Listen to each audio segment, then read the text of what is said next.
এলাকায় সাম্প্রতিক সময় কোনো মানুষ মারা না গেলেও মেহগনি গাছের বাগানের ভিতরে রাতের অন্ধকারে কবর সাদৃশ্য গর্ত খনন করে রেখে গেছে কেউ।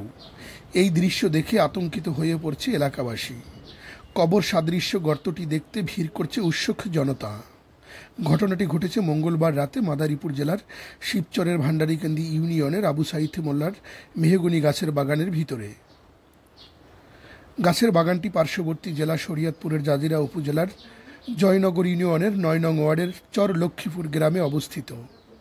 ফলে কবর সাদৃশ্য খননকৃত গর্তটি দেখে দুই উপজেলার সীমান্তবর্তী দুই গ্রামের মানুষের মাঝে আতঙ্ক ছড়িয়ে পড়ছে। ধরেন সকাল প্রায় ৭টা সাড়ে ৭টার দিকে আমি বাড়ি থেকে আমার পাশের যেমন একটা দোকান আছে, ওই দোকানে চা খাইতে আসি। প্রত্যেক দিনই সকালে চা খাইতে আসি। তখন আসার সময় আমি এদিকে দাঁড়াইছি, তখন দেখি কিছু মাটি এই জায়গায় খোঁড়া। তখন আমি কাছে আইসা ওই কবরের মতো দেখিনি। প্রথম দেখছি উঁচা মাটি, পরে কাছে এসে দেখি একটা কবরের মতন খোদা। তারপরে আশেপাশে আরও কিছু লোক আসলে, তাদেরকে আইনা আমি বলছি যে ঘটনা কি, এই জায়গায় একটা কবরের মতো খোদা, কোনো মানুষ মারা গেল না, এলাকায় কোনো মানুষজন মারা গেল না, এই কবর খুঁজলো কে? তখন আমি জমিওয়ালারে ফোন দিই যে ভাই আপনি কি এনে মাটি খুঁজছেন নাকি?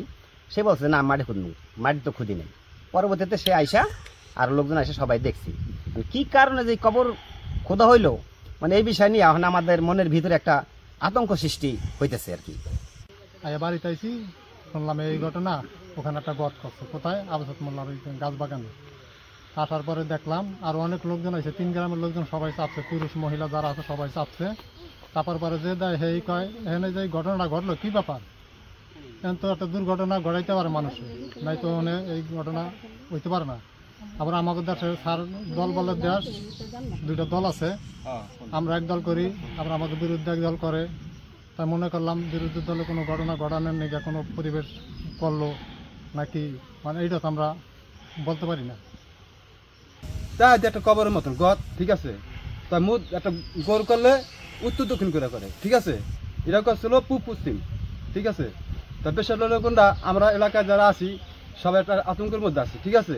এরকম একটা পরিবেশ হয়েছে এলাকার মধ্যে, এটা একটা খারাপ বিষয় না, ঠিক আছে। এই ঘটনা জনগণ ইউনিয়নের মধ্যে লক্ষ্মীপুর ওয়ার্ডের মধ্যে, কিন্তু আমার পার্শ্ববর্তী গ্রাম এটা, কিন্তু একই সমাজে বাস করি সবাই আমরা এখানে। কিন্তু এটা তো দেখে খুব একটা দুঃখজনক ঘটনা, যে এটা কারা বা কেউ কারা করছে কেউ জানি না আমরা। কিন্তু এটা হলো দুই সমাজের মানুষই তো এটা আতঙ্ক বিরাজ করতেছে এটার ভিতরে। প্রশাসন আসুক, আইসে দেখুক কে বা কারা করছে, কি কারণে করছে, তার উদ্ঘাটন করুক। আমার দাবার ফোন দিয়েছে, ভাই আপনি কেনে গত করছেন? কয় না তো আমি গত করি। কোন জায়গায়? কয়লে এই যে গাছের ভিতরে। কয় না তো আমি অনুগত করি করে। তারপর আমি তাড়াহুড়ো করে আসছি, যে আমার পেঁপের বাগান, আমি ধারণা করছি যে আমার পেঁপে সিটা দিল নাকি। আইসা দেখি গত দেখে আমার তো মনে করেন আমরা আতঙ্কের ভিতরে আছি যে কে এই কামটা করলো। আমার এই জমি আমার ফাঁসাইতে নিয়ে করছে না, আমার জমি আমার এই খুদ্া কেরা এখানে এ করলো। এত নিশ্চয় কোনো শত্রুতালি করেই করছে, না তোর করেন আমার ফাঁসাইতে নিয়ে করছে। যেই করছে একটা দুর্ঘটনা করে যে কয় যে জমির মালিক কেরা, এই জমিওয়ালা ডাক দাও, হেই করছে, হ্যাঁ জমিতে অন্যজন খুদ্ দিয়েছিল।